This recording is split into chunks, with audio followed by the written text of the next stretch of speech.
All right, well, let's get to it then. It's nice to see you all. Had a good class with the Niagara folks just a moment ago. I've changed the presentation just a little bit, but this is one of my more favorite topics to discuss. Oh, we got 2 more after tonight. Then everyone's going their separate ways again. We're recording the activities. If you want, you could have your school law quiz out. Earlier today, I emailed you an old link, and then I remembered, oh, I have to send them the one that's in Canvas, in OnCourse. So either go to OnCourse if you're looking for it and get it there, or the second link I sent you is the same one.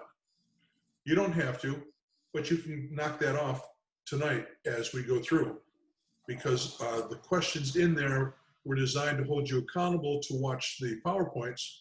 But since you're here with me, oh, we're going to do it all in real time. All right.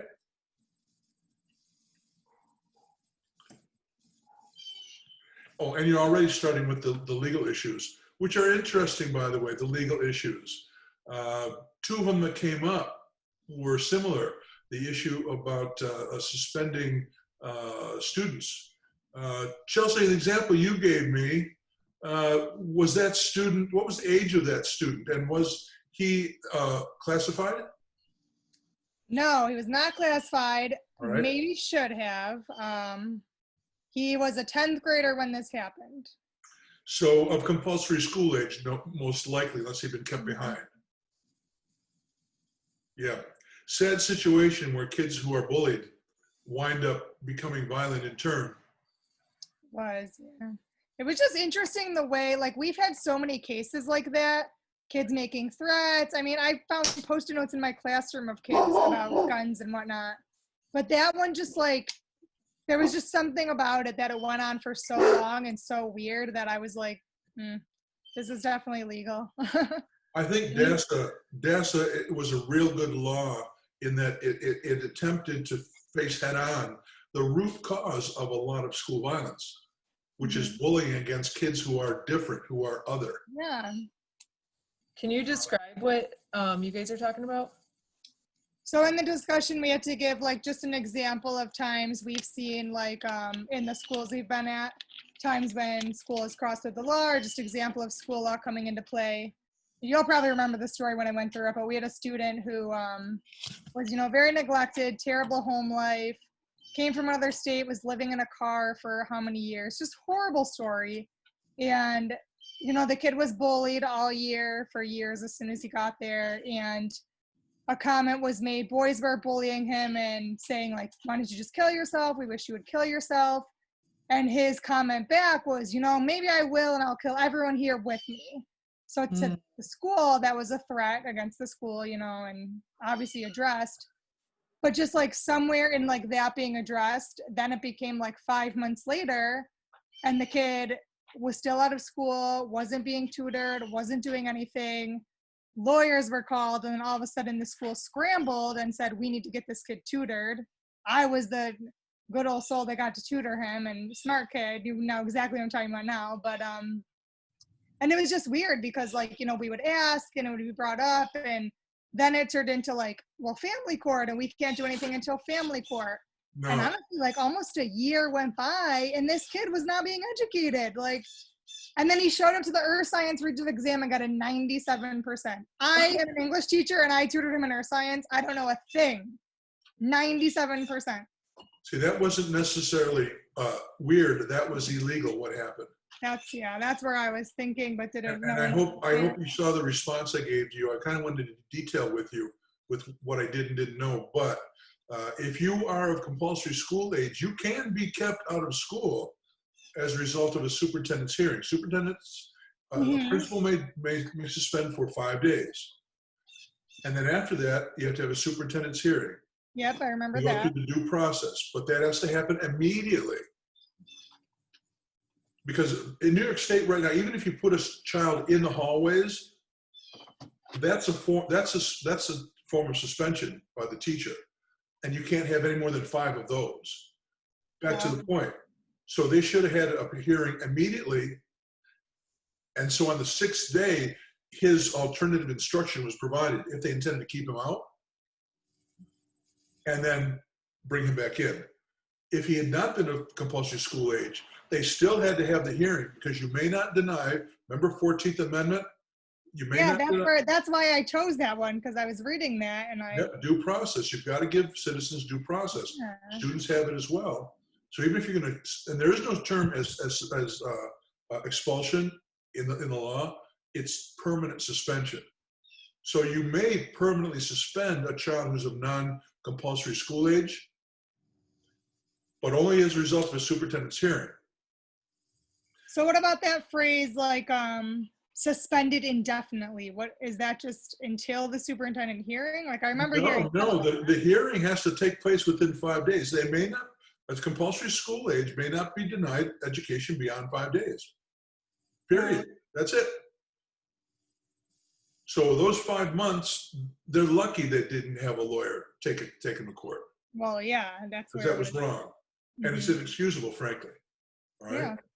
And it's hard when you like knowing the kid just makes it so much worse. So, you know, when you're reading the story, but it's like, Right. I was in the office every day asking. It's just, I don't know. Because we're talking about law. Denied education. I did ask Chelsea rhetorically well, now was he special ed because of the child's special education, then you have to have a manifestation hearing or a nexus hearing, it's called. And that's to determine, and it's independent, by the way. You don't bring the special educators into the meeting. It's a separate meeting from the superintendent's hearing, where the CSE makes a decision if there is a connection between the misbehavior and the disability. If there is a nexus, then you may not suspend, and you've got to take that into account and provide them with a revision to the IEP. All right. So That's it's good that you I've bring been it a- up. That's what mine was about. Yeah. As a special ed teacher, being in to determine if it's part of the disability. So like they schedule it back to back. So like I go in, we meet with the parents and the kid and the special ed director, and then our part is done and I leave and they continue on with something else. That's right. Is the superintendent in that meeting? I think he was. I won't say definitively, but remember. I think they're supposed to be separate. Maybe he wasn't then. I know the special ed director, the parents, the kid, Yeah. me, and I don't know if a reg ed teacher came in too. I can't remember. Yeah. It was quite a ways back. Yeah, because it looks a lot like a CSE meeting, frankly, Right. where you're deciding what to do with the child, and then you give that report to the super. So we're going to talk later briefly about 3214. Though that is the education law that determines the due process rights of those children. And also too, SAVE legislation has embedded in it laws relative to student misbehavior as well. All right, so if you want to follow the SULA law quiz, you're able to describe the roles of the federal, state, and local government in school governance. I mean, there's a couple different ways to take this. We can talk about it from the political perspective. I suppose that would make sense as well. But for an intro course, I find that it's most important. In fact, my courses and you as well, not even intro courses. When talking about this topic, I got to get into the law. And I'm also, and I don't mean to denigrate any of your experience or backgrounds, but I find that grad students don't always have a good grounding in the law and the legal system. So I do start at the beginning. And you know, that's my philosophy about all of these courses. Let's start at the beginning, not assume anything, and make sure that we get on the same page. So I'm going to give you a broad overview tonight of the law. We'll provide a definition of governance, what that means. Do you remember the wheel, by the way, when we talked about all the management functions in a school district? You may recall that one of them was governance. It's distinct enough that I define it as a distinct function, all right? We're going to discuss an overview of the legislative process at the federal and state levels, describe the differences between laws, regulations, policies, procedures, and practices, because they matter. That language matters. Each has a different connotation, And, people oftentimes, for instance, will say, well, the building principal will say, well, it's my policy that you can't leave the building without a note from your parents or something like that. Well, first of all, principals don't make policies. Only the boards can make policies. So I'm a bit of a stickler to make sure that we use the language the way it should be used. Anyways, then we'll explore the federal and state laws, court cases, and your state regulations affecting education, and where to locate them. That's my primary goal here. Show you the difference between laws, regulations, policies, procedures, practices, the difference between those things, and then also where to locate them so that you are equipped to research your own problems when you get into these positions, all right? I'm going to put something in your toolbox tonight that you'll want to use later. So let's define governance. Like I said, think back to Module 4 where we introduced the array of management functions. One of those functions was governance, and we learned, here's the definition from there. Good governance is a set of responsibilities, practices, policies, and procedures exercised by an institution to provide strategic direction to ensure objectives are achieved and resources are used responsibly and with accountability. And it's typically the Board of Education and the superintendent who exercise the governance function because they're responsible for practices, policies, and procedures. They're the ones who determine those. Of course, with input and in collaboration with others, but nevertheless, they are the prime movers for policies, procedures, etc. Okay? I think Kelly's in the waiting room. Oh, thank you. I'm wondering if I should go visit her there.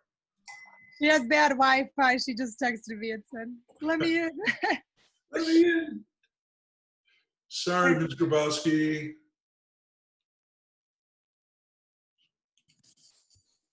Sorry about that. Oh, my fault. I apologize. Here we go. So what are some examples? Oftentimes it helps to give an example of good governance in schools. These are not all of them, but these are just some typical ones. Here would be one example of good governance. A superintendent attends a legal conference in April and learns about new state laws and regulations pertaining to child abuse in the educational setting.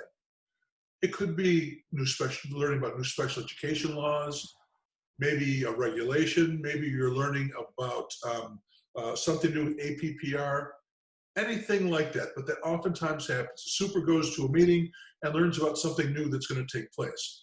After additional research on the issue and consulting the school district attorney, the superintendent collaborates with her staff to draft a new policy on the topic. So sticking with child abuse educational setting, about 15, 20 years ago, new laws came out on that topic. We had to learn about what it was. And then we recognized that we were going to have to either put new policies in or update our current policies. Do a little bit more research on it, maybe get some draft language from Erie One Bosies, who has a policy development service. And after that research, you then inform the Board of Education at a regular meeting. You put it on the agenda.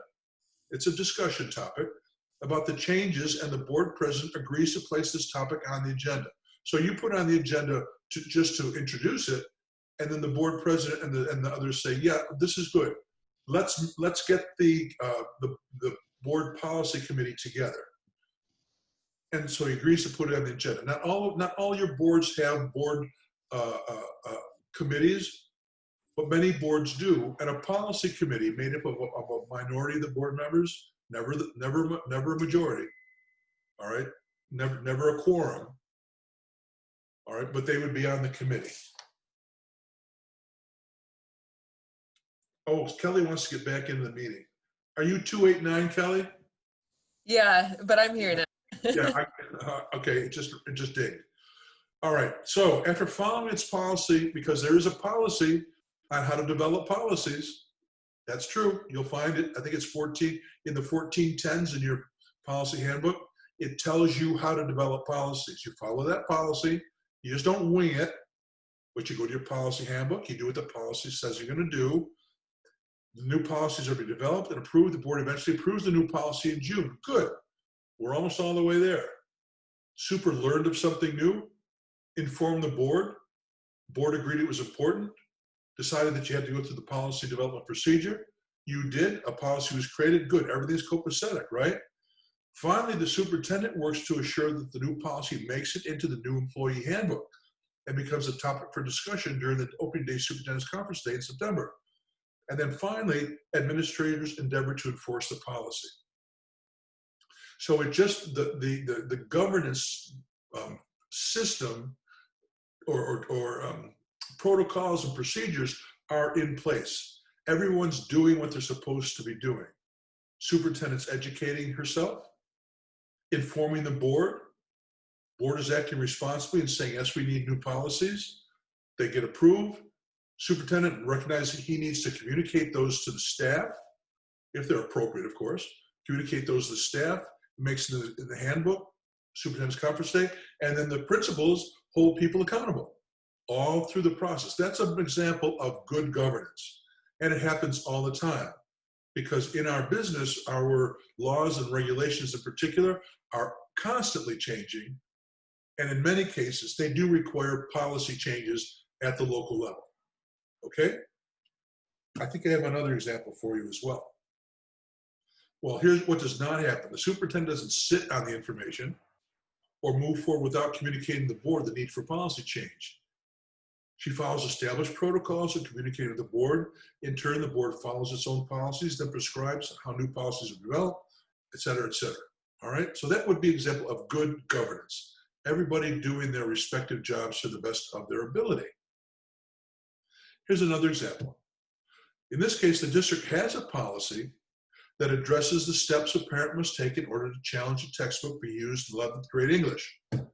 Happens all the time. Chelsea, you're smiling. Is that because the dog is tickling you or this happens? If only my mute was not turned off, you would hear how obnoxious she is right now. Do you hear that? Oh, I do. That was in my ear the whole time. Oh my God, cute though. So you've got a policy on how to challenge textbooks. What happens at the meeting, the board president turns to the superintendent who advises the parent that the board has a policy pertaining to a challenge to the textbook and then promises the parent that the principal will make contact and explain how the process works. No one's winging it. The board president is not saying to the super, take that book off the shelves. He's not saying there's nothing we can do about it. The superintendent's not burying it. The superintendent says politely, we'll get to it, all right? And the principal will call you. And the superintendent might very well, a day or two later, check with that principal. Did you call Ms. Lobello about her challenge to catch her in the rye? Just to hold people accountable and keep people on track. That's good governance, all right? This is what does not happen. Neither the board president or the superintendent tells the parent they will take care of it or that the textbook will be removed from the curriculum. The parent does not get special treatment, but instead is required to adhere to the policy. I think you can see what's going on here. Our business is extreme. It's very regulated, all right? You can't burp in a New York State school without asking permission. Everything has something attached to it. And you need to know that. Abby, in a way, you said that in your reflection, all right? That you recognize that you need to ask. If you saw my response. Yes, Yeah, teacher needs to ask. If a teacher wonders what to do, ask the principal. If the principal needs to ask what to do, ask the superintendent. If the superintendent doesn't know what to do, call the attorney. That's good governance, all right? Everybody does their role to the best of their ability, recognizing that there's some requirement somewhere along the line, and you should not wing it, all right? Because every decision you make, if you're going to be fair and equitable, you have to give the same privileges, if you will, to other people as well, all right? Or exercise the same rights. So other brief examples regarding governance. The superintendent recommends and the board approves. When we get to 9, you're going to learn from Carl Christoph about the board relationship, and Carl is going to talk to you about this. Superintendent recommends and the board approves. That's how it works, all right? Superintendent recommends, budget, board approves, and then it goes to the public. Superintendent recommends hiring, termination of staff. tenure decision, creation of new positions, student placements, contracts, strategic plan, all right?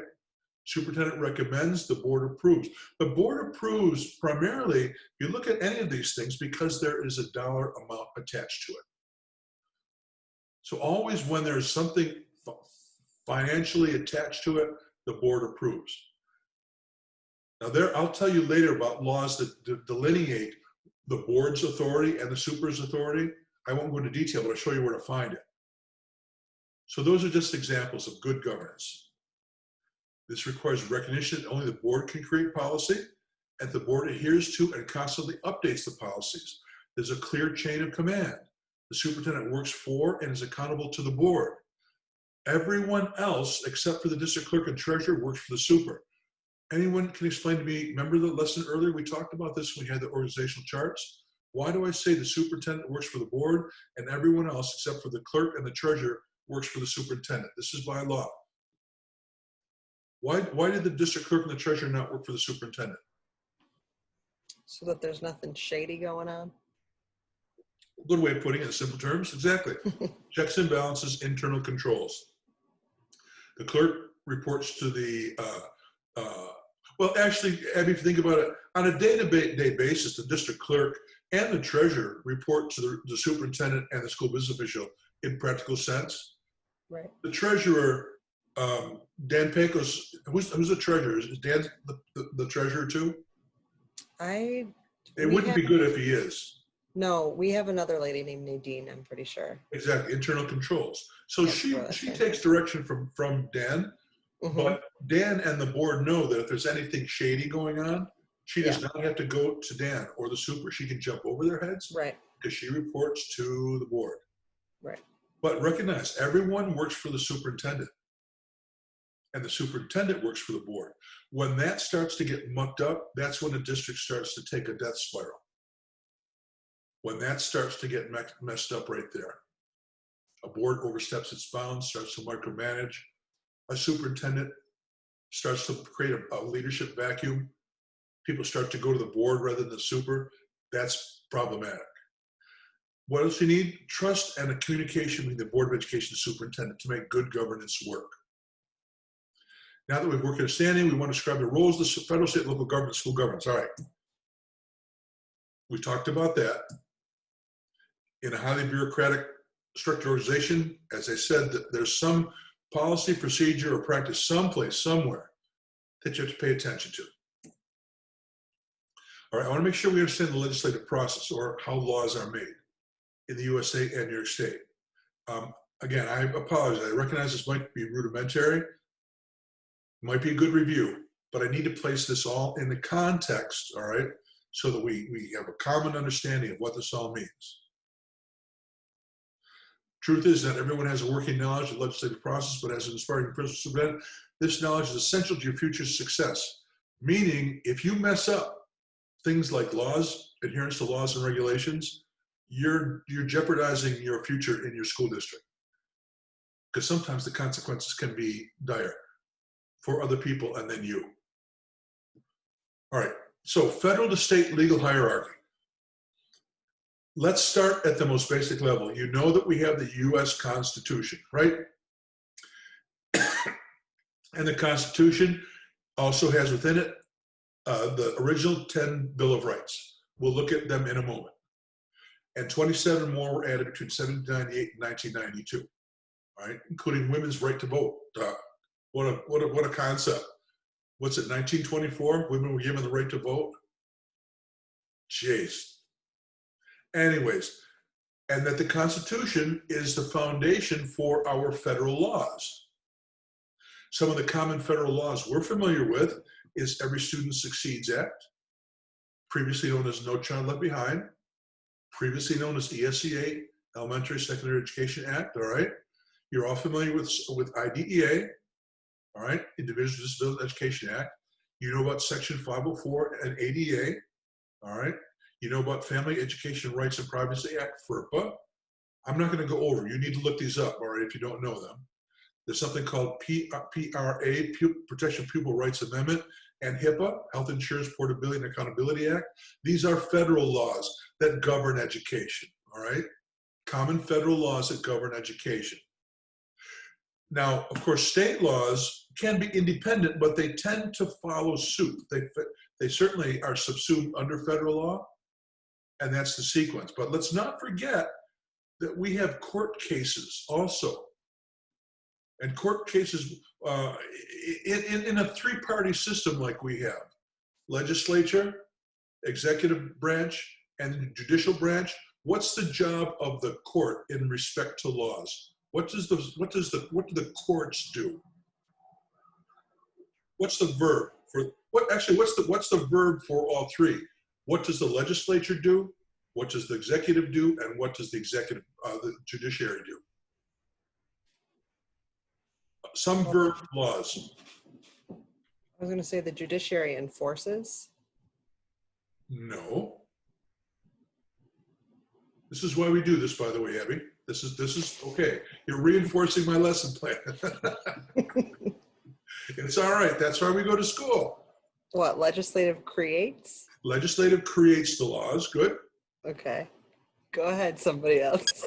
I was totally gonna say enforces too. And Well, See, English teachers, that's how we think.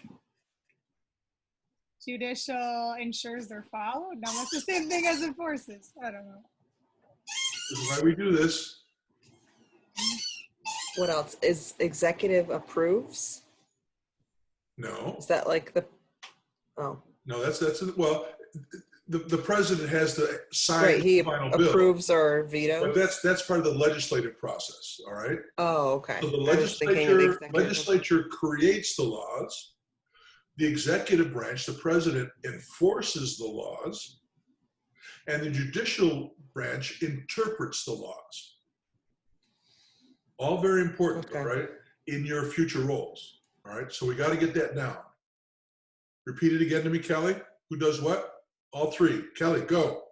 The legislative makes the laws, the executive enforces them, and the judicial interprets them. Exactly. And you've had a good lesson in judicial review and in judicial interpretation just in the past couple of weeks. Right? DACA, he couldn't do away with DACA. That was a judicial decision. The president is not above the law and has to give up his tax returns.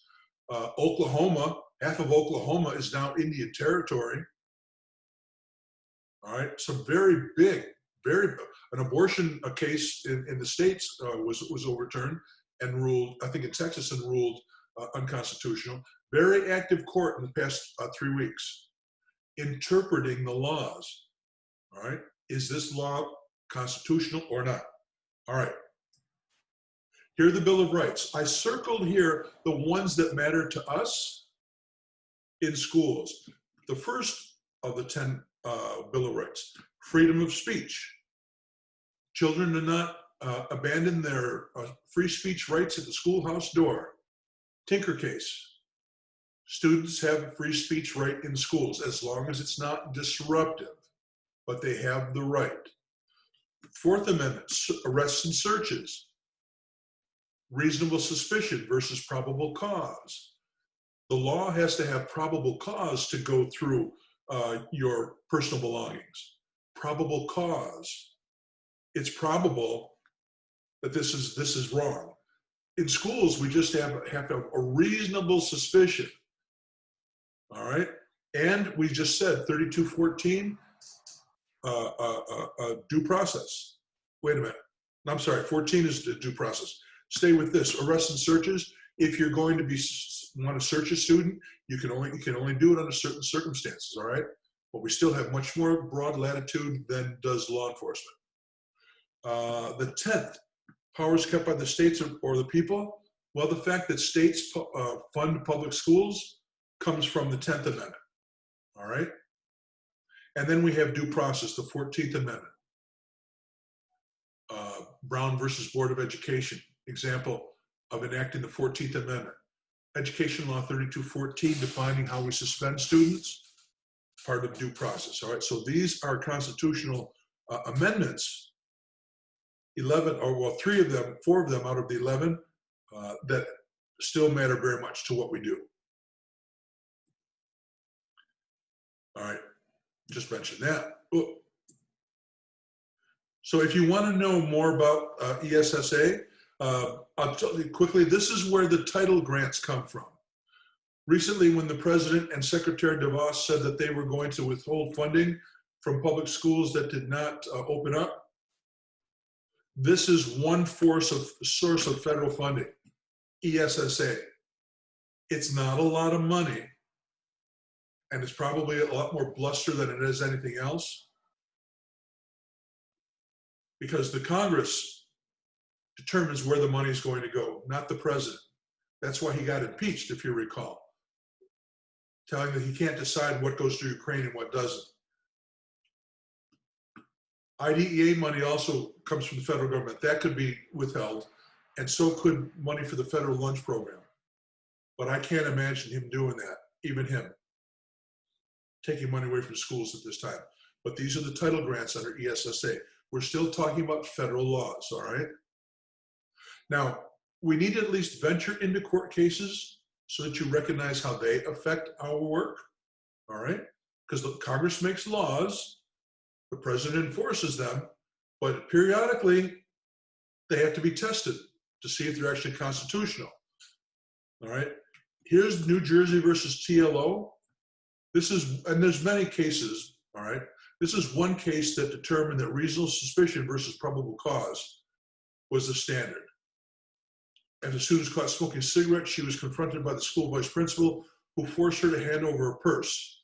Vice principal then searched her purse, found drug paraphernalia, and called the police. Student was eventually charged with multiple crimes expelled from school. Her lawyer argued that the evidence should not have been admissible in court because it violates the student's Fourth Amendment protection against unreasonable search and seizures. Supreme Court decided that the Fourth Amendment does not constrain extra school officials, and that students have a legitimate expectation of privacy when in school, yet TLO's sentence was ultimately upheld because this particular search question was found to be reasonable. So she does have rights to privacy as long as the school can say that they had a reasonable suspicion. So Chelsea walks by me on the way in the morning, and I can smell marijuana on her, and I decide we're going through her purse.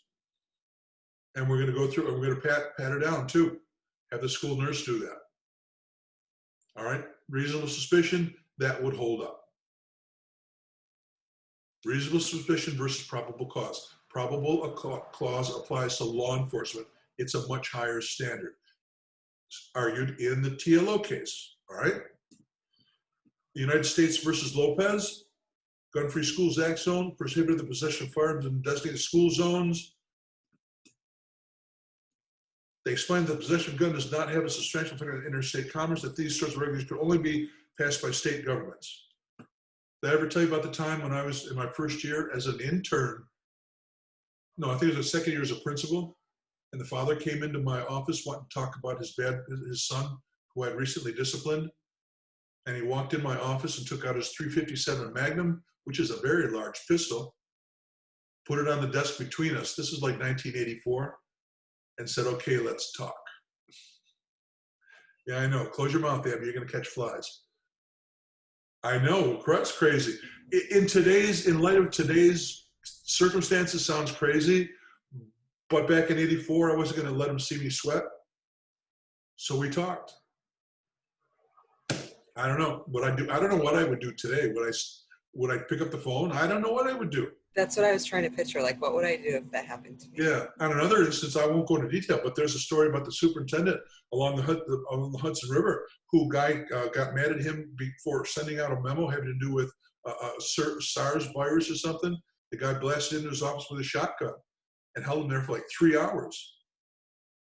And the super eventually wrestled the gun away from him by the time the SWAT team came in. Oh, man. Brown versus Board of Education, big one, all right? Back in 1896, Plessy v. Ferguson said that schools could be segregated after the Civil War because they were separate but equal. And it took until 1954 in the Brown versus Board of Education case that separate but equal was overturned. And we were told that no, there's no such, that separate is not equal. and we must integrate our schools. And that's what we're still struggling to achieve today. All right. But it was because of Brown versus Board of Education.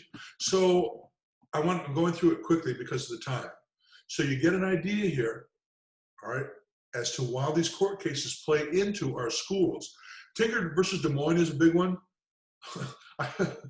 Tinker versus Des Moines was during the Vietnam War, and a young woman and a young man decided to wear black armbands to school to protest.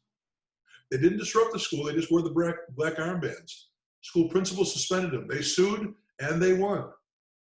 Which is why I said that as long as it doesn't material and substantially interfere, students have the right in public schools. And I say public schools because I was fool enough attending a private boys' school to decide I wanted to test the Tinker case. We lost. We lost. We were threatened with suspension and violence against our person if we didn't take those damn black armbands off. So this matters in public institutions, all right? What does materially interfere mean?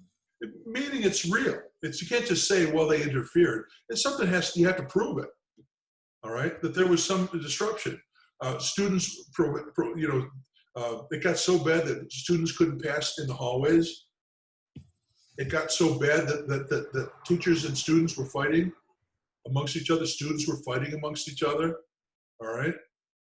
Materially. Kelly, good question, because these terms usually are hinged to previous court cases where they define these terms. They have legal substance to them, these terms, Kelly. Oftentimes there's a test, all right? Courts will develop a test, like a 4-point test. If you want to say something is material and substantially interferes, here's the 4-point test that will show that it is, all right? There's a 4-point test for teachers' free speech, especially when it relates to whether they can post on social media comments against their school or against their employer. There's a 4-point test for that. But that's why it's in quotes, Kelly, because it's usually derived from other court cases or something in the decision by the judges that elaborates on it. Does that help? So what's the 4-point test?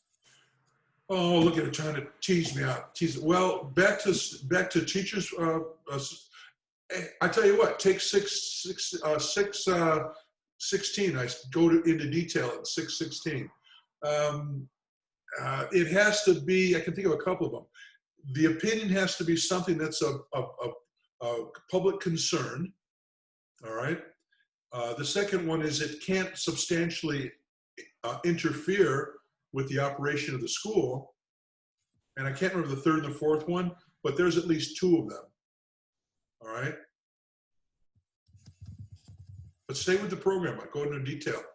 Talk about a woman who I think I gave you the case of the woman who was texting the president, asking him to do something because there were brown-skinned children in her classroom, and she wanted them out, and she got fired. Take the course. Wow. You said texting? Like this is recent. Yeah, it was recent.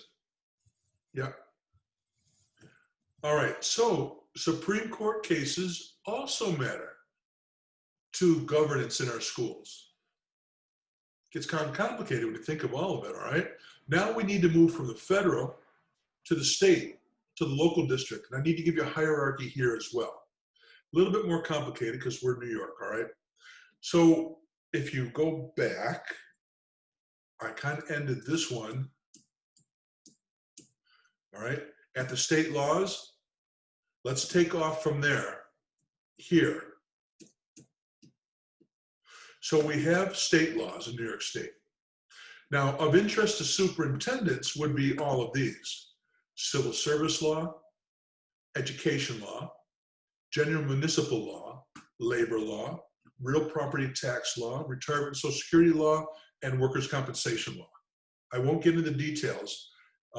Typically, except for civil service law and education law, your attorneys tend to advise you on all the others. It has to do with taxation. It would have to do with borrowing. It would have to do with financing capital projects. All right. It would have to do with well, your HR department would do things with workers' comp. So everyone has a different specialty, but nevertheless, every superintendent at least knows when a law is being touched upon and when it's time to call up the attorney. And these are the areas that a super needs to be interested in. Now, under New York State laws, of course, we have New York State regulations. They're not laws, they're regulations.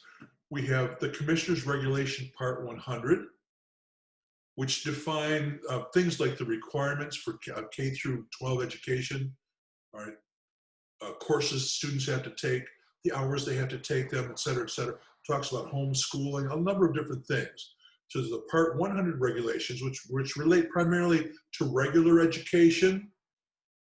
And then you have the Part 200 Commissioner's Regulations, 200 and 201, that relate to special education. And by the way, just so you know, remember IDEA, the federal law, Individuals with Disabilities Education Act? IDEA is the foundation for the Part 200 regs in New York State. You've got the federal laws, which you must comply with, but then New York State has its own regulations which expand upon the federal IDEA. That's how they work in tandem. In New York City, there's the chancellor's regulations, because they're a little bit different entirely. There are other commissioners' regs, and I forgot to mention here, I'm sorry, I forgot to mention, there are the regulation of the Board of Regents. We'll look at them later, but I need to include that here. Let's not forget the regulations of the Board of Regents as well. Now, just leave this aside for a minute. Out of these laws and regulations come board policies. So board policies follow along with laws and regulations. That's where the board gets involved at the policy level. Now, however, it gets even more defined because a district and a building could develop its own procedures. Let's take a student code of conduct as a good example, or an employee handbook. Those handbooks, and both those handbooks are speaking to policies and regulations and laws. Those handbooks reflect those things, but they are more specific in that they talk about procedures. Okay? So if a student is smoking, how many days is they going to get suspended, or how many days of in school? That's going to be in the code of handbook, not in the policy, not in the law, but at the very local level, you have to have a procedure for doing that, and you codify it and share it and communicate it and develop it collaboratively, typically, in a handbook of sorts. Got it? Gets a little bit even sketchier, however, because we have practices. If we as a school district, as management, permit something long enough to happen, for instance, we let the teacher's day ends at 3 o'clock, but for 10 years we've been letting people go at 2:45 with no questions asked. And then management decides, no, you can't leave until 3. The union is going to say, we have a practice. And PERB, the Public Employee Relation Board, has upheld practices. So if you do something long enough, and Kelly, back to tests, PERB has a test for when something becomes a practice as well. Because PERB is like a judicial branch, if you will, Kelly. It hears cases, employment cases. So PERB has a test for when something becomes a practice. You have to have done it for a certain period of time, all right? It's not been, you haven't done this or that to it. I can't remember it, I have to research it. But that gets back to the tests that they often put in place, all right? So you've got all these practices as well.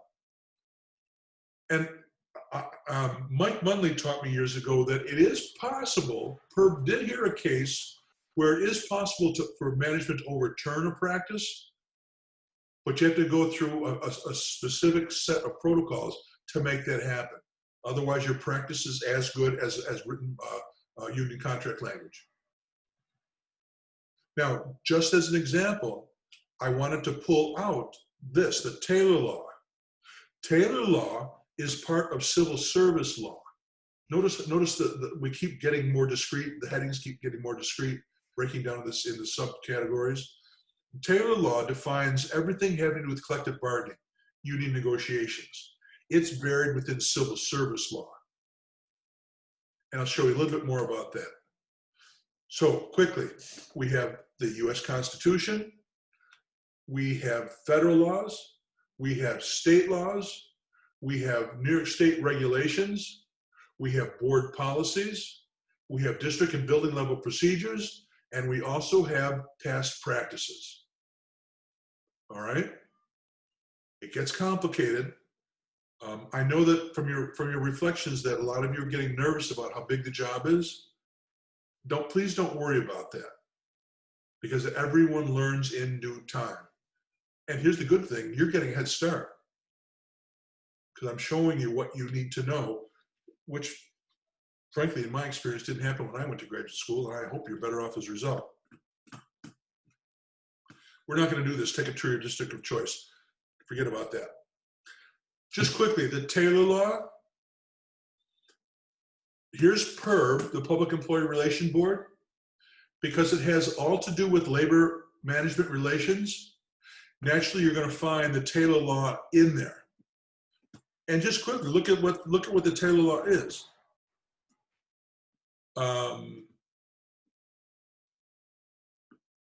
This act promotes the harmonious and cooperative relationship between government and its employees and protects the public by assuring at all times the orderly and uninterrupted operation functions of government. If you know anything about the Taylor Law, you know that back to like 1967, teachers and other public employees were not permitted to unionize. And they would often strike. And there was not teachers typically, but maybe the railroads would strike or other public employees. Well, they needed a solution to this. So the Taylor Law, in Civil Service Law, Article 14, the Taylor Law was approved, and it said that teachers are permitted to unionize. Well, all public employees are permitted to unionize now, and they may not, but they may not strike. That was the compromise. All right, I said 67. It might have been later. It might have been 74, but don't hold me to that. It's relatively recent in my lifetime. Oh yeah, 67. All right.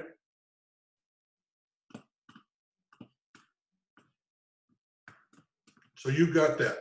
That's the Taylor. Just one example of a very important law. All right. Now, in this whole milieu, I need to keep an eye on the time because it is 8:30, half an hour. Quickly, you got the Board of Regents. I told you that there were the Board of Regents regulations. This is how the Board of Regents is organized. I mean, this is your world, so you need to know this too, all right? This is much like a Board of Education, if you will. In a district, you've got the Board of Regents at the head. Notice you got a secretary of the board who's outside the chain of command. And you've got the Commissioner of Education, right now, Tahoe. And then you've got all of these different arms that are underneath her, all right? So when the commissioner is going to come up with commissioner's regulations, or the Board of Regents is going to come up with Board of Regents regulations, it looks much like in a school district. The commissioner works with her staff to recommend a policy change, a regulation change, and the regents have hearings on it, et cetera, and eventually they approve it by a vote. And it works much like it does at the Board of Education level, all right? Now, switching gears a little bit, with that background, legal resources, I'm gonna give you just one. The Cornell Legal Information Institute. Everything you need is right here. Cornell Legal Information Institute. If you click on it and go to Get Law, then this box will come down. It will be law by jurisdiction. And then the next box will come down, and you can see, you can find world law, federal law, uniform laws, or state law. If you click on state law,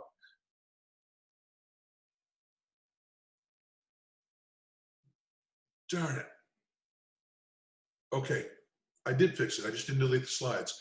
If you click on state law, you'll come here, New York State. All right.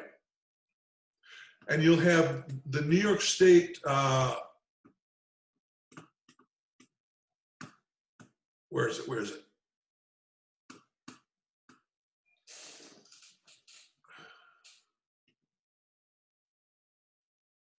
I'm missing the slide.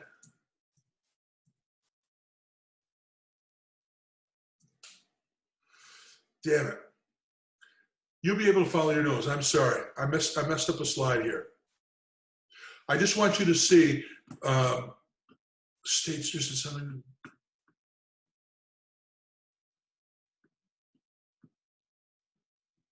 Yep, I missed a slide. It'll show you. It'll be a list of laws: civil service law, general municipal law, education law, etc. When you click on the education law, you get something that looks like this. Now, I just want to cue you. When you see a law like 3214, 3020A, all right, what you need to do is follow the directory, because you'll see the laws. They list the title in the article, but you need to look at the law in the parentheses. You'll get the hang of it. It's not as difficult as it may sound when you just take a little bit of a look around, all right? The laws, the way they're reported out in documents is by the law number, and those are the ones in the parentheses.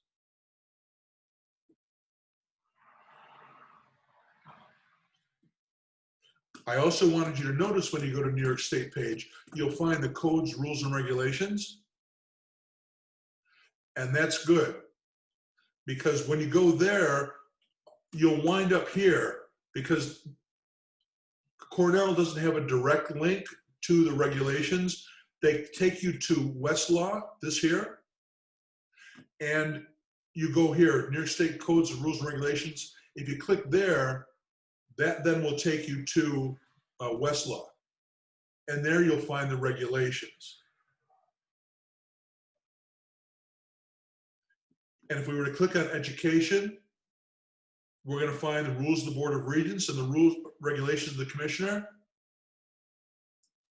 Click on rules of the Board of Regents, you're going to find this, and there's more underneath this, by the way. But here you've got the rules of the Board of Regents. And if you were to click on the Commissioner's regulations, it's going to look like this, all right?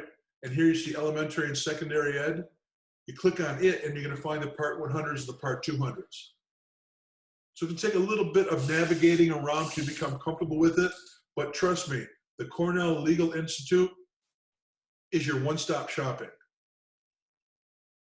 Back when I was practicing, we had to have a bookshelf. Ask your dad, Abby. Used to have a bookshelf of the law books in our offices.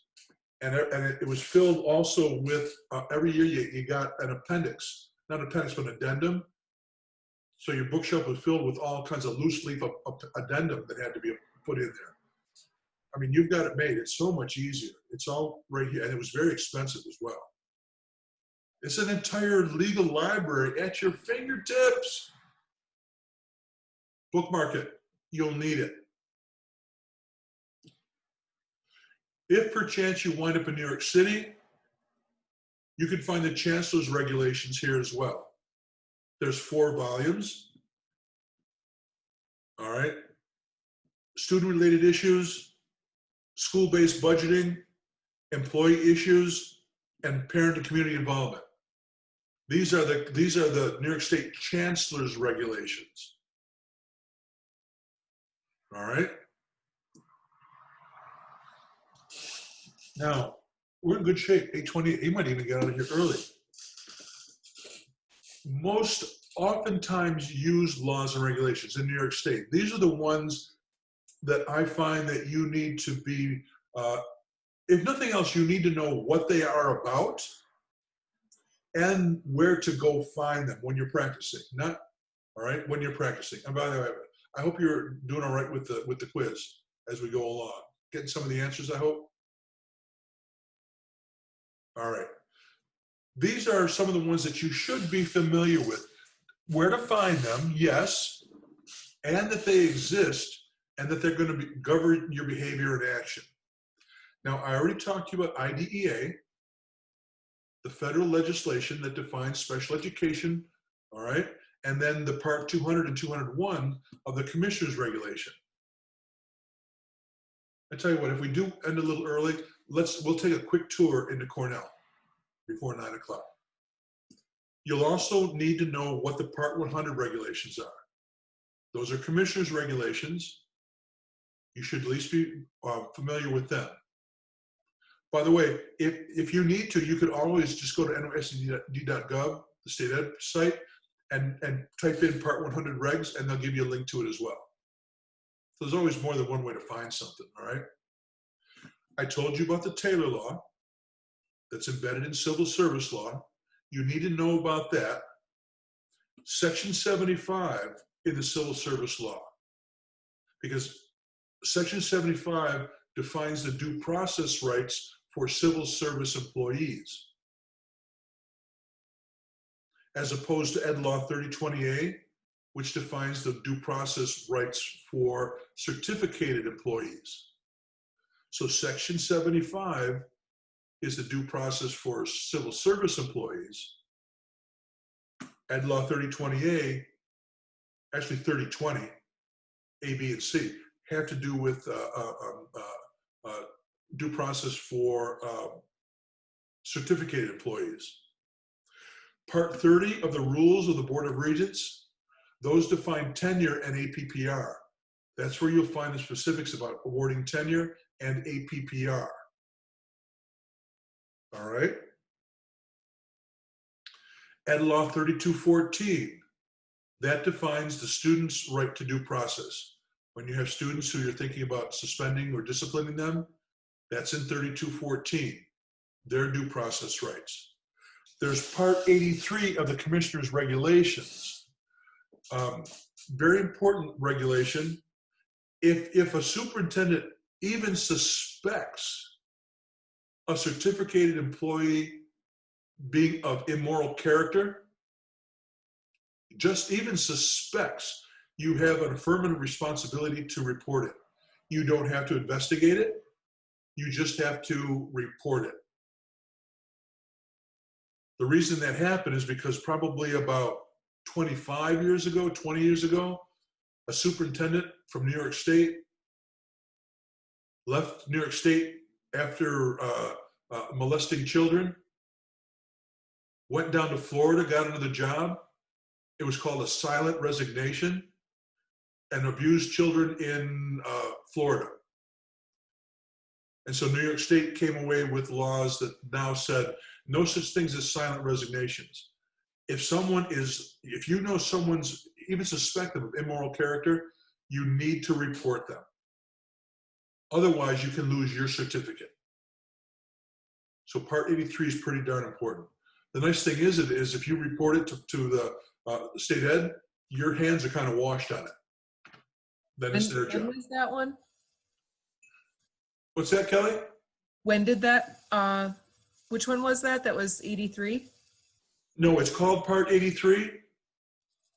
It's called Part 83 of the Commissioner's Regulations. Yep. It happened about 20 years ago. Okay. Or was instituted about 20 years ago. Okay?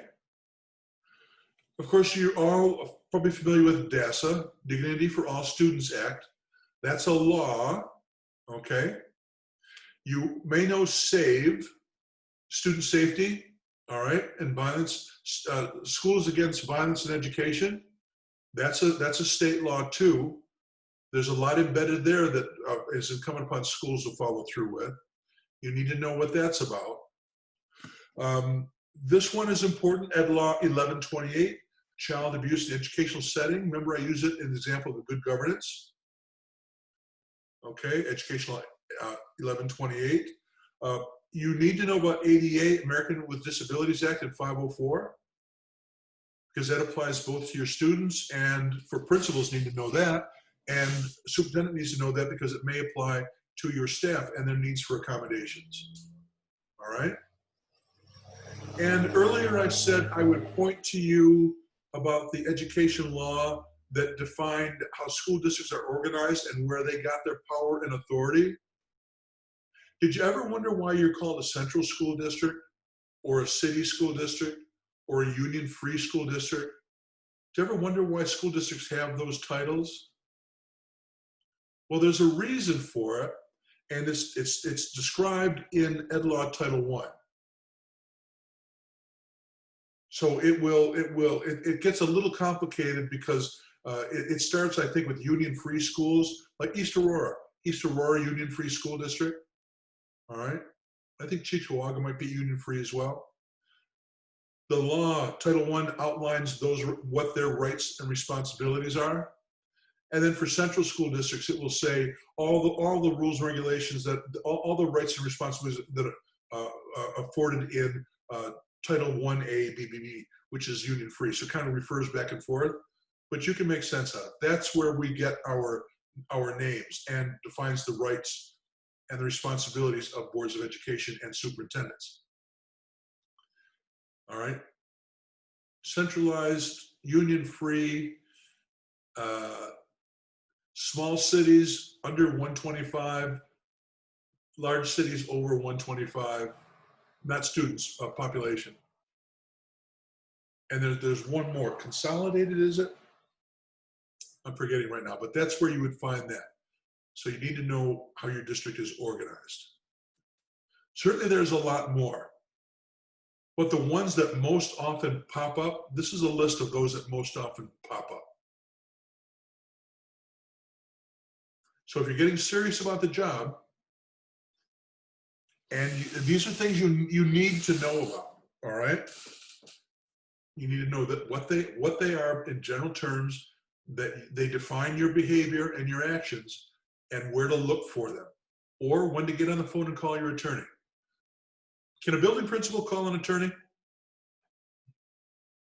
No, Chelsea's right. No, that's not right. Because every time you call, they press a button, and it starts to cost $400 per minute or hour. Super can. Board president could. Typically, boards members should not. And a good lawyer will say, "I'm sorry, you'll have to have your board president call me." Can you say what the save is again? I'm sorry, Kelly, one more time. Can you say what save is again? Yeah, schools against violence in education, I believe. We have Ed Law 2D coming out July 1st too. Yay! That's gonna be a nightmare. SAVE is probably about 15 years old, Kelly. The Vader, where we have to report, actually it's called something else right now. We have to report our violent incidents to the state ed. That came out of SAVE legislation. All right. What else have I got for you? Okay, quickly. How's the United States system of government organized? Well, we just reviewed this very quickly. Here we go. You've got the legislative branch makes the laws, executive branch carries out the laws, enforces the laws, and the judicial branch evaluates the laws. That's our system of government. It's under pressure right now because the executive branch has become has much more authority than does the legislative branch. We could argue that all night, but these things happen periodically. We have these tensions in our government. New York State is organized the same way. The executive branch, the legislative branch, and judicial branch. All right? It's kind of a mini system. Basically, if you want to know how a bill becomes a law, go to YouTube and Google Schoolhouse Rocks, how a bill becomes a law, and you'll get a really cute old video about how it becomes a law. Basically, this is it. You have one or the other house, either the House of Representatives, the federal level, or the Senate introduces a law. In New York State, it's the Assembly and the Senate. Eventually, those two houses, I'm sorry, the House of Representatives or the Assembly and the Senate have to eventually have a similar bill, and they have to have a compromise bill between the two. All right. And then both houses have to pass the same bill. That's one of the reasons we have we're so at such a logjam right now, because we have a Democratic in the federal government, a Democratic House and a Republican Senate, and they can't seem to get on the same page. Periodically they do, and that's a good thing, because if they pass the same law and it goes to the president, then he gets to sign it, or he could veto it. And then the Congress has to decide whether it's going to try to override. All right? It's the same thing that happens at the New York State as well. All right? We have the Assembly and we have the Senate. Right now, the Assembly and the Senate in New York are both Democratic. 839. From our own area, Crystal D. Peoples-Stokes was the majority leader when I was putting this together. Senate leadership, Andrew Stewart Cousins, very quickly. Advocacy, I'm gonna do this very quickly. You need to know what I just went through, because your role as a superintendent in particular, in large part, is about advocating for your communities and advocating for your students. So you need to know what you're advocating for, you know, what you need, who to advocate to, who are the decision makers.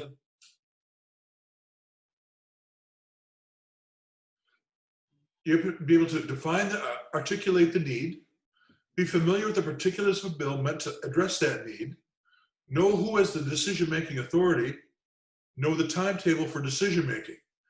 The third bullet, know who the decision-making authority is. If you're gonna want to advocate for change to a regulation, don't write to Chuck Schumer. Don't write to Kirsten Gillibrand, because regulations are state regulations. They're not federal. You got to know where the bill is and who's responsible.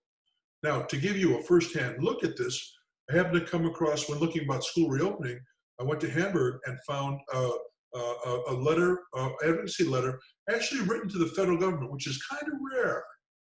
Typically, superintendents do not advocate at the federal level. The Superintendents Association will, school boards will, individual superintendents typically not. But in this case, Mr. Cornell at Hamburg is advocating for federal legislation to help schools out in the pandemic. So we are advocating all the time. You will know your state senators and your assembly people by first name. You will visit them in their office often.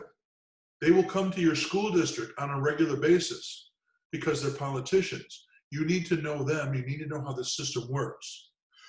The New York State Council of School Superintendents has an advocacy webpage, advocacy link on its webpage, which helps out, although right now it's down, unfortunately.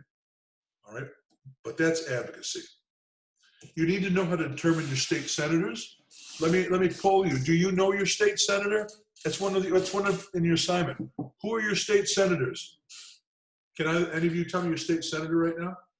I thought I looked it up, but I got it wrong on the quiz, so I don't know if I did the right thing. So remember the quiz, by the way, do it till you get it right. Oh, well, for that one, is it like a fill in the blank? Like because it asked me for like my address of my home, not my school, and then it gave me a different one, so I didn't know what to put. Well, that's how you're gonna do it. You're gonna go here to the New York State Senate or to the New York State Assembly. Yep. And you can either find it for yourself or for your school district, all right? Oh, okay, so it might change the answer then? Yeah, it's okay, all right? But this is how you know. And then, once you get to know these people, you're writing to them, you're visiting them, you're going to legislative breakfast on a regular basis. They're at meetings, you're at meetings, all right? Because they are our partners. Can I ask a quick question about that? So like, I think Hamburg is Chris Jacobs, but I thought he was a Congress person. He, He's the assemblyman, right? And then the senator no, is Mitra. he is a congressman now for a short period of time, filling in the 27th congressional district for disgraced Chris Collins. So during the duration of Chris Collins's vacated appointment, Chris Jacobs won, but he has to go for another primary to see who gets to go up against, what's his name from Grand Island? Nate McMurray. Thank you, Nate McMurray, to see who will get the new term. So I guess I get the names mixed up. So he's the congressman, but is he considered the state senator of? Well, I don't, no, well, back up. He's not taken the oath of office yet for the Congress position. So he's still, his current position is still intact. He's been voted in, Kelly, but he's not assumed the congressional position yet. Okay, so those are two separate positions. He is currently the state senator, and he's Yes. okay. All right. And that's extremely important, Kelly. If you don't mind me picking on you, extremely important that she get that right. Because Kelly, just to be very blunt, Kelly does not want to look like a fool and write to Chris Jacobs advocating for XYZ when he has nothing to do with voting on X, Y, or Z. She's going to look very foolish unless she's got that straight.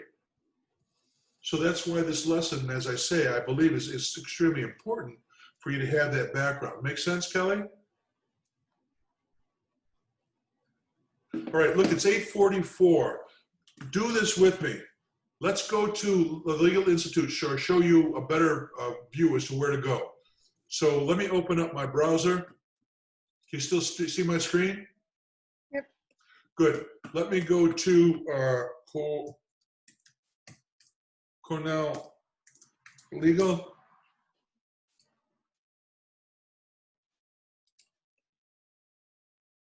So we would go to Get Law, hover over, go to Law by Jurisdiction, hover over, it goes to State Law. Click on State Law. This is the screen I didn't copy. I didn't do the screenshot. Notice it says here, Listing by Jurisdiction. Are you with me? Mhm. Don't let me go too fast. Listing by jurisdiction. Okay. All the states show up. Scroll down to New York. All right, now this is another screen I didn't copy. What a doofus I am. Because I actually made an effort to get that right and I goofed it up. You see it says here, New York State statutes. Mhm. Notice down here it says code, rules, and regulations. First, let's go to New York State statutes. It's automatically going to go to the Senate, by the way. So click on New York State statutes, and it links to the Senate. See all the New York State consolidated laws here? All of them. Civil service laws here. Remember I mentioned that to you earlier? Well, let's go to education. Click on education. Now, this is how you read it. When you see the laws displayed in text someplace, they will list the law like squiggly 1501, 3001. These are the laws. So you have to look in the parentheses for the range and see where the law you're looking for, where it fell. Or if I'm looking for the school organization, I know it's Title I, I'll just click on Title I. Let me show you that. Click on Title I. Oh, by the way, here's DASA.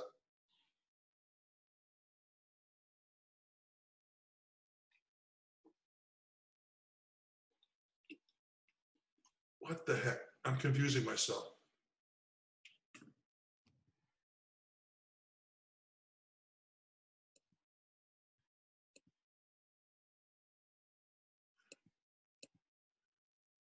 I'm wasting time because I think I made another mistake when I said Title I. Darn it all. Let me back up.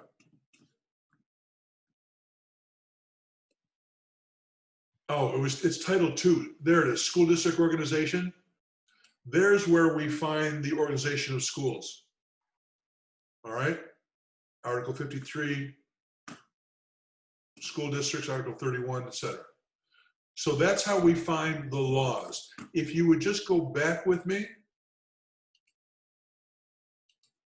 to where we get to this page, that's where we go to code, rules, and regulations. Up here, view the official online here, go to there. We wind up with Westlaw. Go to education. You still with me? Go to education, and here's rules of the Board of Regents, and here's regulations of the commissioner. Here's rules of the Board of Regents. And they apply to all kinds of things aside from K through 12. Here's part 30 though, tenure areas and APPR. That's down there.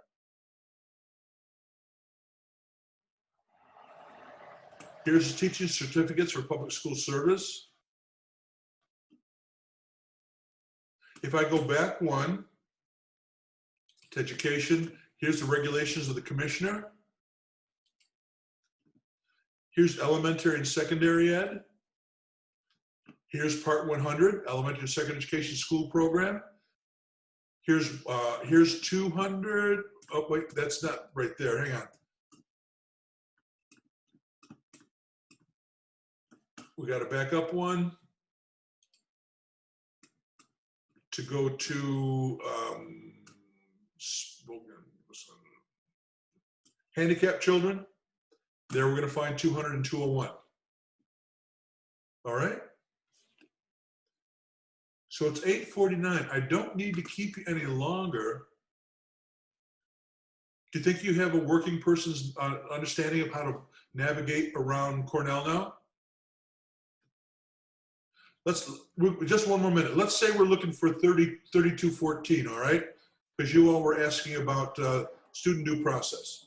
Let's go back, because that's education law. So let's go back to education law.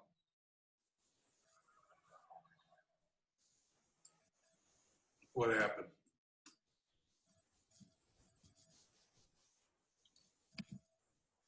I got to go back to Cornell.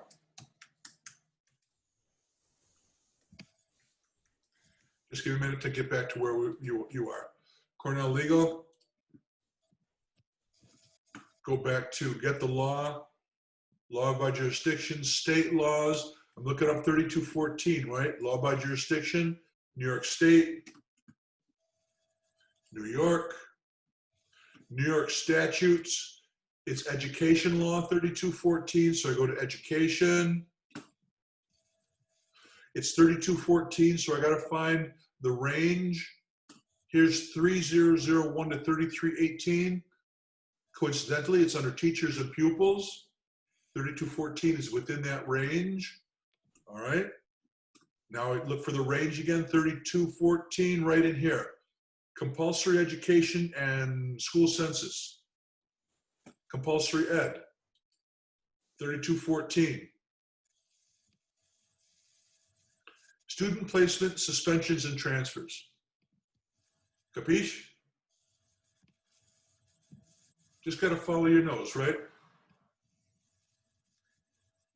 I've given you the screwdriver. Now you know you just need to turn it to get to where you want to be. Can you just show how to get to the West? Westlaw? Sure, Kelly. We have to go back to the head page for New York State. Right here. After I clicked on New York, you know, laws by jurisdiction, we come here. I just showed you New York State by statutes, but we don't want laws, as you said. We want the rules. It's right down here. Codes, rules, and regulations. Follow me? Yep, I clicked on that before. It looked different from, Click on that and see, you can, there's no hyperlink here except Oh, this. View the okay. unofficial online here. That's what I missed. You go there, my friend, and you'll get here, and then you'll see education, Title 8, and there's the rules of the Board of Regents, the rules of the Commissioner. You know what I found strange, though? I could not, on this website, find the Chancellor's regulations for New York City folks. I don't know why that's not there. I couldn't find it. But for the rest of us, you've got what you need, all in one place. Do you feel better equipped today? Do you feel smarter now than you were an hour and a half ago? Yes, Please say yes. I definitely do. It's my mission in life to make There's you just smarter. so many laws. My goodness. Yeah, there are about everything that we do, but it's just through being conscientious, practice, knowing that you're not alone. All right, you don't have to be the expert in everything, and knowing how to use a cell phone. Just pick up a cell phone and Google, because you've got a team. I'll end on this. You need to know, Abby, that you've got your team in the school of your specialists, right? But you have a concentric circle on the outside as well of your team. And you work with them so often that they are literally a part of your larger team. You've got BOCES, you've got your school attorneys. And I say plural because they specialize in different areas. Finance attorney, special ed attorney, board relations attorney. So you've got your attorneys. You've got your architects and engineers that you contract with. They're part of that as well. All right. You have your fiscal advisors, and all those individuals are part of your broader team that you bring to bear on any problem. Even state ed is a part of your team. I think it does depend on perspective, Kelly, Abby. First of all, that you think in those terms, but that you're stronger than just an individual. You should never be worried that you couldn't do it. You know, somewhat disparaging way, I'll say it. I'm not that smart. I am a hard worker. So I think if you're a hard worker and you take your job to heart, you can do. You're all smarter than I am. I know you are. And if I could get through it, you can too. Time and practice and developing a team and knowing how to use a telephone. And don't be so full of yourself that you don't know, that you're afraid, too proud to ask a question. I'm glad you said all that, but this lesson today and this week makes me think that this is why a lot of global teachers become principals. I suppose they have an appreciation for the law, right? All right. This is a nice little market, although I hear it's closed down now because of Hurricane Maria. But this is a nice little market in Rio Piedras in Puerto Rico. Beautiful little place. I'm so sorry to hear it's closed down. Did you hear the president asked if he could sell Puerto Rico? No, I didn't. Yeah, that was one of his most recent ideas. After Maria, he asked, could we sell it? Oh my gosh. Can we sell him? You Sorry. Yes, Abby. All right. Sorry, we're being recorded. I didn't say that. Yeah, I didn't even hear it, so don't worry about it.